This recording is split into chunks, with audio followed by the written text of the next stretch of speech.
Hey everyone, this is Dr. Ryan here. If you're new to Mental Dental, welcome to the channel.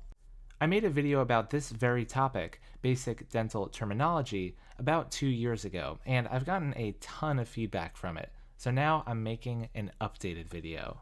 You might be a dental student, a pre-dental student, a dental hygiene student, a dental patient, but wherever you are in your dental journey, welcome to this video, and I sincerely hope that you learn a lot about the field. So with that, let's talk about dental terms used every day in the field of dentistry. So first, let's get oriented with the mouth.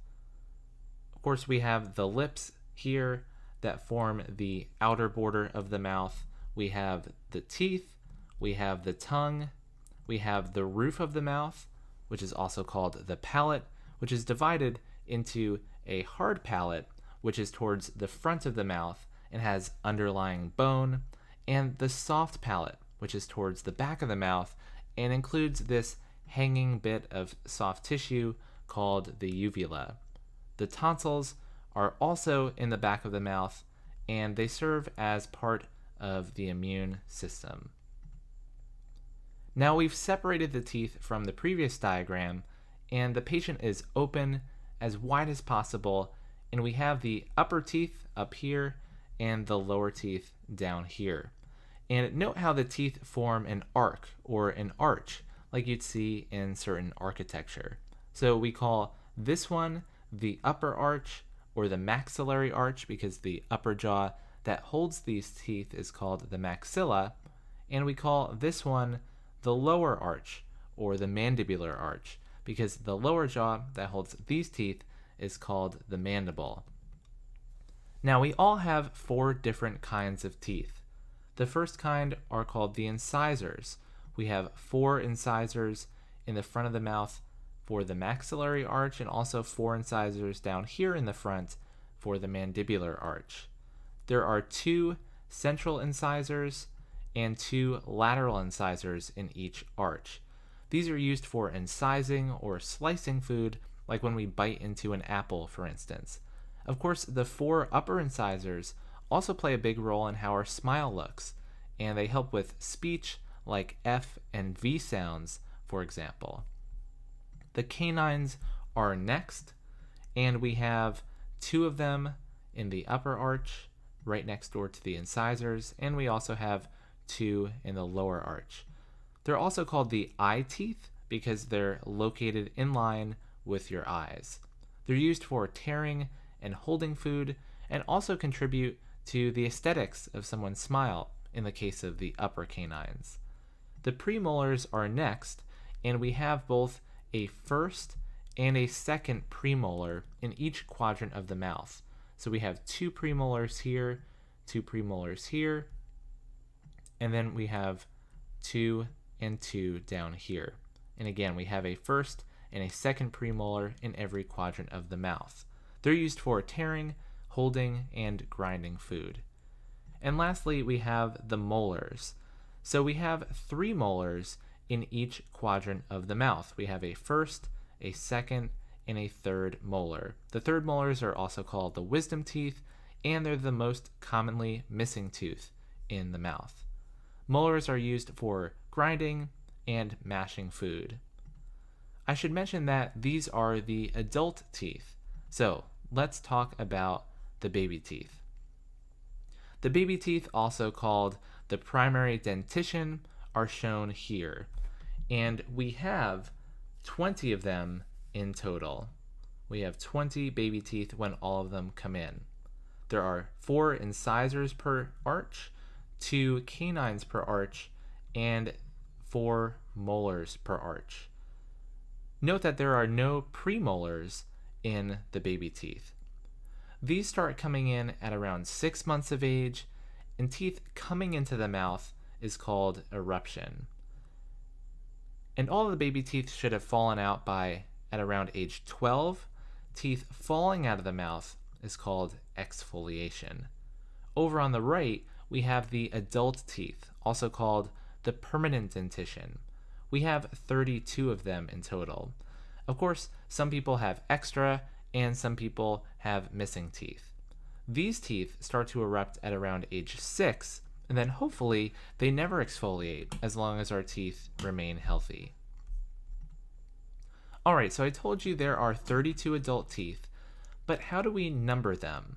Well, there are 3 main numbering systems that dental professionals use today, depending on where you live in the world. The FDI system is used in most places in the world, just like the metric system. The universal numbering system is used in the United States, and the Palmer notation is used in certain specialties, particularly orthodontics and oral surgery. And I'll tell you why in just a second. Now let's start with the universal system first. And it's just like reading a book. You start in the top left corner, which is this tooth right here. And then you go from left to right. So I want to point out really quick that this side is the patient's right side and this is their left side. Because remember, we're looking at the patient straight on. So tooth number 1 is right here, and that's the upper right third molar. Then we just go in order from there. Tooth number 2, number 3, number 4, and so on. So we'd go around the upper arch until we got to this tooth over here, which is the upper left third molar, or tooth number 16. After that, we jump down to the lower arch, and that lower left third molar is tooth number 17, and then we continue numbering here, 18, 19, 20, 21, 22, keep going, all the way around to the lower right third molar, which is tooth number 32.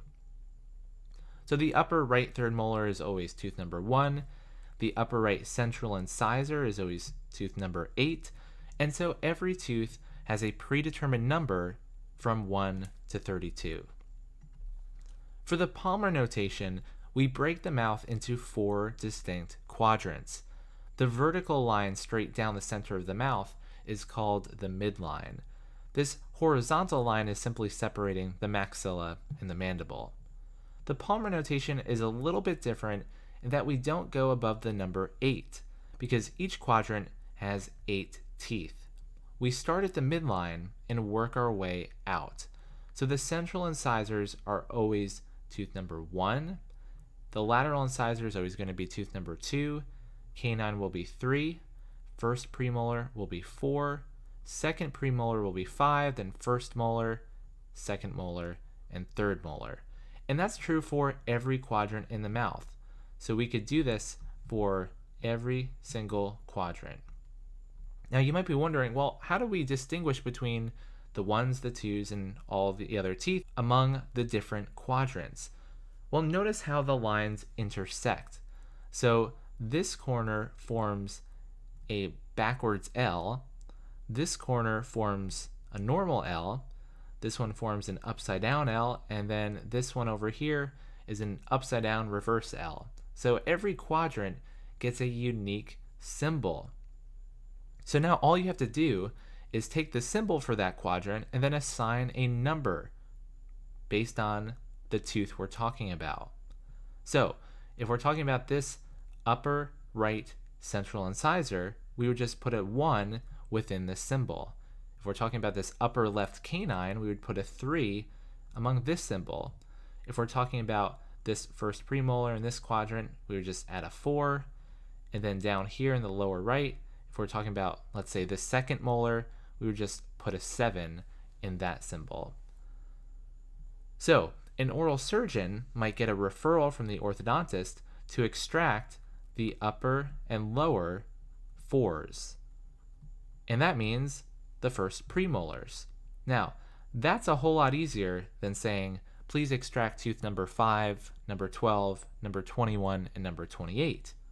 So you can see how the symmetry and the simplicity of this system might be preferred by orthodontists and oral surgeons, for example.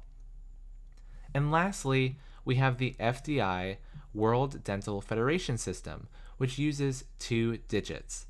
The first digit tells you the quadrant that you're in.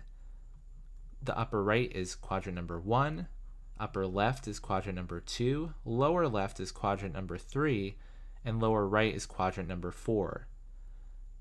Now the second digit is the exact same as the Palmer notation, 1 through 8, 1 being central incisor, 8 being third molar. So now instead of using the symbols here, we just use a number. So for the upper right central incisor, we would call this tooth number 11. The first one for the quadrant, the second one for the number. Let's pick this lower left second premolar. This would be tooth number 35.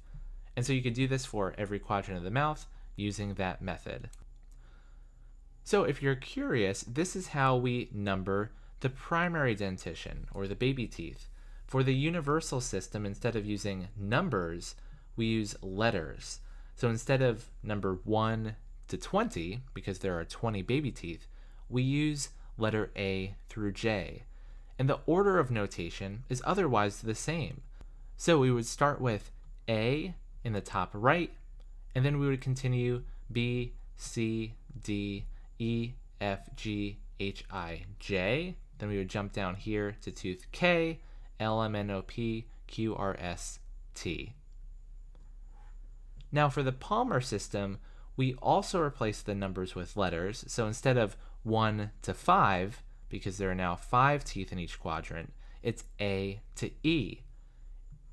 And we use the exact same quadrant symbols that we used before. For FDI, it's a little bit different. We still use 2 digits, but for primary teeth, the quadrants are 5, 6, 7, and 8 instead of 1, 2, 3, 4. The second digit would just go from 1 to 5, like in the palmar system. So those are the 3 most common tooth numbering systems. So next time you visit your dentist, you can impress them by pointing out a certain tooth and its number. So now let's talk about the tooth surfaces. So a tooth consists of both a crown and a root. The crown is the part above the gums, the root is the part buried below the gums.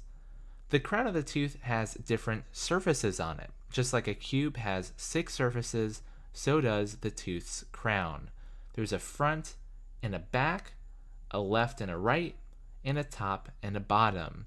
And every surface has a name except for the bottom because it's connected directly to the root underneath. So the front of the tooth is called the facial surface. If we look at our diagram over here on the left, this would be the facial surface for tooth number 3. This would be the facial surface for tooth number 8. And this is the surface of the tooth closest to the face, hence why it's called the facial surface. Interestingly, there are other names that can be used to describe this surface depending on where you are in the mouth. So if you're talking about a front tooth or an anterior tooth, that refers to the incisors as well as the canines. This facial surface can also be called the labial surface. And that's because it's adjacent to the lips. If you're talking about the back teeth or the posterior teeth, that includes the premolars and the molars, the facial surface can also be called the buccal surface, which is another name for the cheeks because those surfaces are adjacent to the cheeks. The back surface of the tooth is called the lingual surface. And on the diagram, this would be the lingual surface for this tooth, and this would be the lingual surface for this tooth. Now this is the surface of the tooth closest to the tongue, hence why it's called lingual. In the upper arch, we can also give this a different name. We can call it the palatal surface because it's adjacent to the palate, which is the roof of the mouth up here. The side of the tooth that's closest to the midline is called the mesial surface. M for midline. So for tooth number 3, this would be the mesial surface. Tooth number 8, this would be the mesial surface. Of course, all of this is true for the lower arch as well. Next is the distal surface. That's opposite from mesial. It's the one that's furthest away from the midline. So for tooth number 3, this would be the distal surface. Tooth number 8, this would be the distal surface. And you can imagine that everything would be kind of a mirror image to the side across from it. So this would be the distal surface for tooth number 9. This would be the distal surface for tooth number 14, for instance. And lastly, we have the chewing surface. This is called the occlusal surface, which comes from the word occlusion, which refers to the upper and lower teeth coming together. Now, in the anterior region, this is given a different name. This is called the incisal surface. That's true for the incisors as well as the canines. In the posterior teeth, these biting surfaces are all the occlusal surfaces. Alright, so teeth also have different layers. We've probably all heard of the enamel layer, and that's the hard, calcium-rich surface of each tooth. Enamel is actually the hardest tissue in the human body. Dentin is the surface underneath the enamel, and it makes up the bulk of these roots here. Notice how there's no enamel in the root structure. Dentin is a little bit softer and more yellow colored than the enamel because it has more organic material. Pulp is the soft tissue inside each tooth, and it contains blood vessels as well as nerves. The pulp chamber is the part that's in the crown, and the pulp canal is the part that occupies the root. The gums are the reddish pink tissue that surrounds each tooth. It's kind of like the skin around your fingernails and toenails. It can be also called the gingiva. The bone that is underneath the gums and houses and holds each tooth in place by the roots is called the alveolar bone. The alveolar bone is part of each jawbone that we talked about briefly before. The upper jawbone is called the maxilla, the lower jawbone is called the mandible. The cementum refers to the thin, hard tissue that covers the root of each tooth. Now, this tissue has similar density to bone. And lastly, we have the periodontal ligament, which is this tissue right here. It's between the cementum and the alveolar bone. Now, we have lots of ligaments in our body, and they usually connect one bone to another bone. But in this case, with the periodontal ligament, it connects a tooth, which is not technically a bone, to the alveolar bone. Tooth decay is the result of germs in our mouth, specifically oral bacteria. The bacteria feeds on sugars in our diet, and then they process this sugar to produce acid. The acid melts away the mineral content in our enamel, and then our dentin. It starts out small and unnoticeable, but then can grow to produce these big holes and cavities. The loss of mineral of the tooth due to the byproducts of bacteria is called caries, which comes from the Latin cariosis, which means full of decay. Gum disease is the other main disease process that occurs in our mouths. Plaque refers to a collection of bacteria on the tooth surface, also called biofilm. If this plaque is not removed by mechanical brushing and flossing, the bacteria can not only melt away our tooth structure like in caries, but can also anger our gum tissue, which is called inflammation, which can make them red, swollen, and even painful. Gingivitis is an early form of gum disease where the gums become inflamed, so they're red, swollen, and can bleed easily. Again, it's usually caused by plaque buildup near the gum tissue. If this plaque stays around for a long period of time, the situation can get even worse. And then we get to what's called periodontitis, which is a more severe infection of the gums. It involves not only gingival inflammation, but the gums and the bone that supports the teeth can retreat and recede away from the plaque. When severe or chronic, teeth can loosen over time and even fall out if enough bone is lost. So the difference is gingivitis is reversible, while periodontitis is irreversible. The names of each also explain exactly what they are. Itis means inflammation, so gingivitis means inflammation of the gums, and periodontitis means inflammation of the tissues that surround the tooth. Now let's go over some specific terminology for dental treatment. So restoration refers to any kind of treatment that repairs or replaces teeth. So this can include fillings that replace decayed or missing tooth structure, but this also includes some bigger procedures like crowns and bridges that we'll talk about in a little bit. So amalgam is a dental filling material made up of a mixture of different metals such as mercury, silver, tin, and copper. It's also known as a silver filling. Composite is a tooth-colored filling material used to repair or cosmetically enhance teeth that's made of several types of resin-based plastic substances. Bonding is another term that some dentists may use, and it refers to the process by which a tooth-colored filling material is attached to the tooth. A sealant is a thin plastic resin coating that can be placed on the biting surfaces of back teeth to help prevent caries from forming within the pits and fissures of these teeth.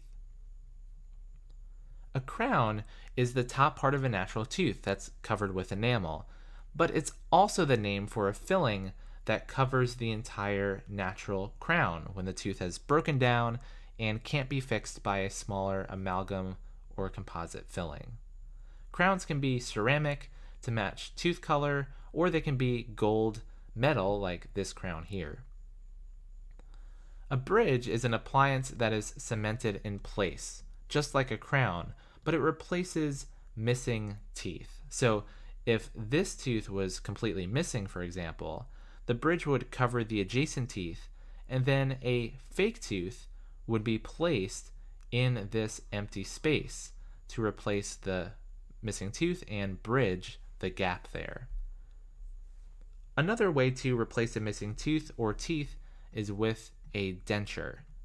So this is something that's taken in and out by the patient and can be a partial denture like this one to replace some missing teeth, or it can be a complete denture if all of the teeth of that arch are missing. An implant is another option for replacing a missing tooth, and it's a device that's inserted into the jawbone to replace a missing tooth and hold a crown or a bridge or even anchor a denture in place. An extraction is the removal of all or part of a tooth. So here we see a root canal treatment. So everyone has root canals, but only those with deep enough decay or trauma require a root canal treatment. This refers to a treatment that removes the tooth nerve or the pulp tissue, and it seals the space with a biologically stable material. A crown is usually recommended to cover a back tooth when it gets a root canal treatment to prevent it from breaking down. A veneer is a thin artificial cover for a tooth to correct its shape or color. Veneers can be made of ceramic, composite, or acrylic resin. Scaling is a procedure that uses instruments to remove plaque, tartar, and stains from teeth, and root planing refers to the cleaning of a tooth root to remove bacteria, calculus, and diseased cementum surfaces. So a general dentist can provide the treatments we just talked about, but there are specialists who receive specialized training for dealing with more complex cases. There are more specialties being added every year, but as of recording this video in 2020, there are 12 ADA recognized dental specialties. Dental anesthesiologists are specially trained to provide pain management during dental procedures, particularly things like intravenous deep sedation and general anesthesia. Dental public health specialists focus on advocating for dental and oral health issues at the community level, things like water fluoridation. Endodontists treat problems of the tooth nerve or pulp, or infections in the bone associated with infected nerves, with procedures such as root canal treatments. Oral medicine doctors diagnose and manage patients with disorders of the face and mouth and provide biopsies, medical management, and specialized injections. Oral pathologists specialize in the research, identification, and management of oral disease. Oral radiologists specialize in the production and interpretation of dental x-rays. Oral surgeons perform tooth extractions, trauma surgery, corrective jaw surgery, and implant placements. Orofacial pain specialists are specially trained to diagnose and manage head and neck pain like headaches, migraines, and jaw pain. Orthodontists correct the position of teeth with braces and other appliances. Pediatric dentists specialize in treating children and patients with special healthcare needs. Periodontists specialize in treating the periodontal tissues that surround the teeth. So this includes the gums, the periodontal ligament, bone, and even the cementum. And prosthodontists replace missing teeth with crowns, bridges, dentures, and the restoration of implants. These artificial teeth replacements are known as prostheses, hence the name prosthodontist. And lastly, there are a few more miscellaneous terms that I'd like to review listed here in alphabetical order. First, we have abrasion. This refers to wear on a tooth, usually caused by brushing too hard or using a toothpaste that's too abrasive. This is what it can look like if you scrub back and forth too hard with your toothbrush. A band refers to a metal ring placed around a tooth with cement as part of orthodontic treatment. A bite wing is an x-ray of the crowns of the upper and lower molars and premolars. It's the most common x-ray taken at a routine exam. Bruxism refers to an unconscious habit of grinding or clenching the teeth, which often happens when a person is sleeping or stressed out during the day. Calculus or tartar refers to a hard deposit of minerals coated with plaque that can build up on the teeth and cause gums to get inflamed. The most common place for it to accumulate is the lingual surfaces of the lower incisors.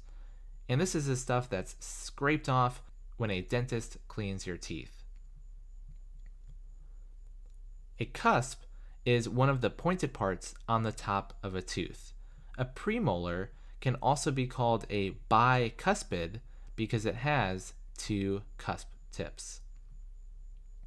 Dry socket refers to this phenomenon of pain and inflammation in a tooth socket after the tooth is removed, and that happens if the blood clot is lost. So if the blood clot is dislodged and displaced from the socket, it leaves the bone and the nerve endings exposed, which is what causes the pain. Erosion refers to the loss or wear of enamel by acids not caused by bacteria. So this includes things like soda, fruit juice, and stomach acid in the case of acid reflux. An impacted tooth refers to a tooth that's blocked from erupting through the gums on time, and this could be caused by another tooth, bone, or soft tissue. A malocclusion refers to when the upper and lower teeth aren't lined up well in order to bite and chew properly. Again, just the word occlusion, like we talked about before, refers to the contact between the upper and lower teeth. An occlusal guard is a removable device that a person wears over their teeth. A mouth guard is used to protect them from damage during sports and other activities, and a night guard is used to protect them from bruxism during sleep.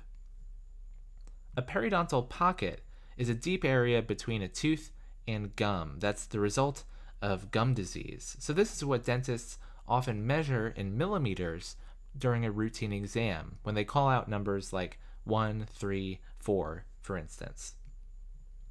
A retainer is a removable device that's worn in the mouth to prevent teeth from moving out of position. It's often used after orthodontic treatment or premature loss of teeth. Sublingual refers to any area under the tongue. There are lots of salivary glands that produce saliva in this area of the mouth. TMJ stands for temporomandibular joint.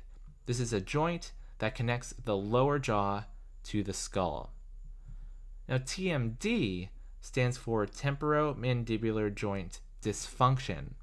So everyone has a TMJ, two in fact, one on the right and one on the left, but not everyone has TMD. This refers to pain, clicking, popping, and other symptoms that are caused by problems with the temporomandibular joint and the associated muscles. And lastly, xerostomia is a fancy word for dry mouth. This can be caused by salivary glands that don't work properly or reduced flow of saliva from certain medications. And that's it for this video, guys. Thank you so much for watching. I really hope you learned a lot about dentistry and that you enjoyed the video. If you did, please like this video and subscribe to this channel for much more on dentistry. If you're interested in supporting me and what I do here, please check out my Patreon page. I'll leave a link in the description below. Thanks again for watching, everyone, and I'll see you all in the next video.